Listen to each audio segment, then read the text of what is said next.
Welcome back to Trash Panda Off-Road. Just go straight back to the eye? Yep, go straight back. This week, we're going to get Paul's Sidekick ready for the Fall Classic trip. This will be Paul's first time going on the Fall Classic. For those of you guys that don't know, check out Zukiworld.com. They're based here in Oregon, but it's a website, forum, a group that every year, and they host one main run and a couple others, but the main one is called the Fall Classic. People are sleeping in my neighborhood. Brothers. Anyways, it is a camping trip down in Central Oregon near Fort Rock, and there's all kinds of daily adventures involved with it. And this year we're going to go to the A6 airplane crash and run the sand dunes at Christmas Valley. So today for Paul's rig, he's got a broken front axle, not sure which side, you can hear it clicking maybe, and then we're putting manual hubs onto it, and then we are also going to put a place to mount a flag so as that he can run in the sand dunes. Getting on here, under here, it looks like all of his boots are torn. So that one, and then over here on the passenger side, that one's all ganked up, and that one right there is all ganked up. So we might just replace them both. I have the spares, and that's what a good brother does. I actually have the green ones. So just on a side note, if you're doing axles, you want the green ones. Okay, those are factory, they're stronger, they last longer than the reman ones you get from your auto parts store. I think I already have 2 videos on the channel about replacing these. Oh, look at that, that one's really bad. This is probably the bad one. Take this off if you're not 100% sure if the C-clip is in there. Some guys run these without the C-clip, run the axle. With this rig we don't know, plus we're switching these to manual hubs anyway, so we're taking these off first. Then you loosen these, drop it down, have somebody stand on that, and then you can be able to slide everything out. Really not that difficult. You can even do it on the trail if you don't have the C-clip in here. You can actually change these out on the trail. So to get these out, this is a 6mm Allen, and what I usually do, I have a 6mm Allen that I cut the hook off of it, and I put it into a 6mm socket, and then it's just a long adapter. Paul's got it right here. See? Ta-da. That's it. 6mm socket, long adapter, reaches in there, breaks them all free, takes them off. So Paul's taking them off of this side. And now, in theory, this hub should come off. Probably gonna need a little bit of massaging. Nope. All right. I already did it. Oh, okay. Paul already did it.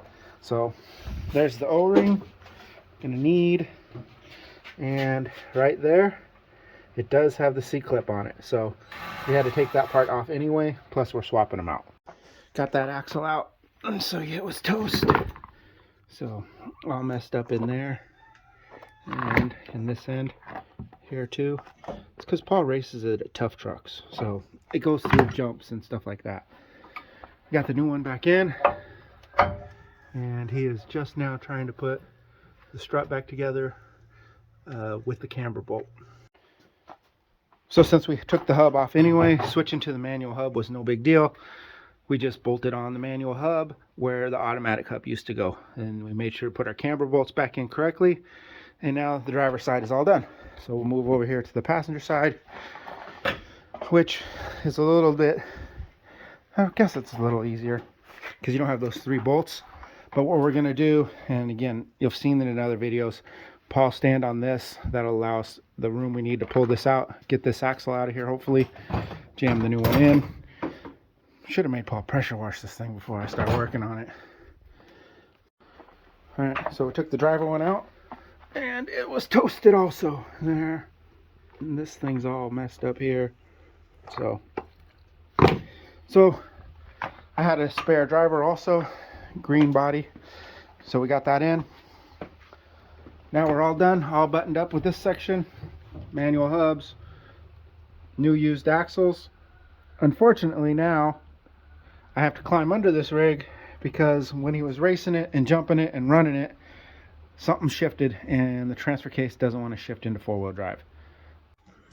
So we've already diagnosed what the issue is the transfer case shifter is up against the body, and so it'll go up into too high, but then when you have to go over and up, it won't go into too low, or sorry, it'll go into four high, but then when you have to go over and up, it won't go into four low because the shifter is actually contacting the body hole. Okay, go to 2 high or 4 high. 4 high. Go to 4 low.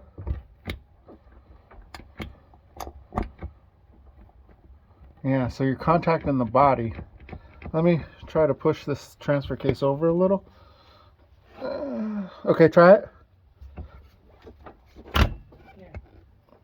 So it went there? Yeah. Yeah, something's wrong here. It's causing you to hit the body.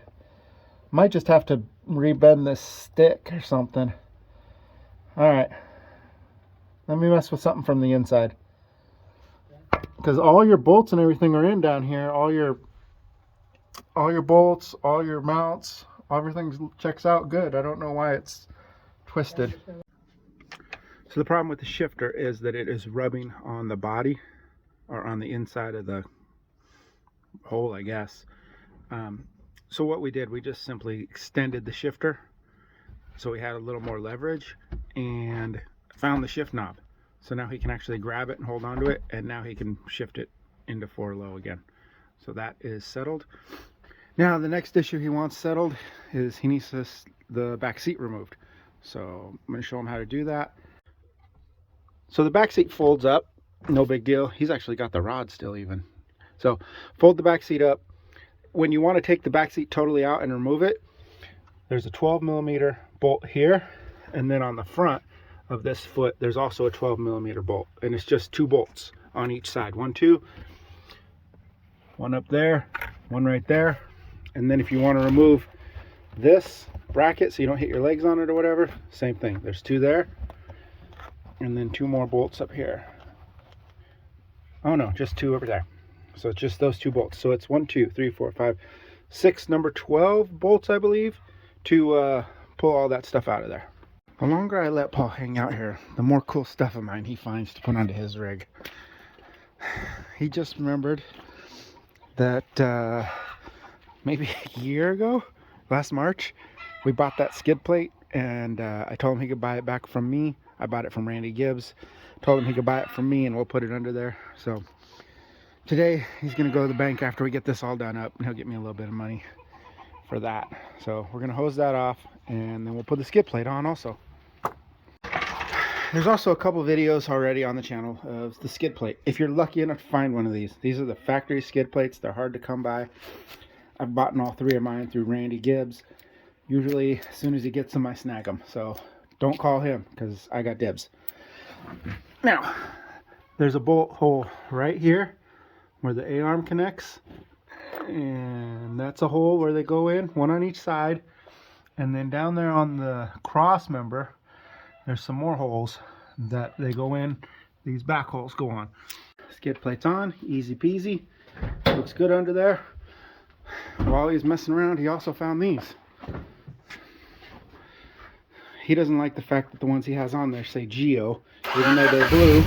He wants Suzuki's because it's a Sidekick. So we'll put these on there. One of the other things that came about this year's Fall Classic, we're going to run the Christmas Valley sand dunes, so you'll need a dune flag. And this is a bracket I built for a different Fall Classic a couple years ago when we did the sand dunes on that one. So this is really a simple bracket. It just goes right there on the spare tire, and then you'll take the bolt for your flag holder, goes through this hole, and then your flag just sticks up like that.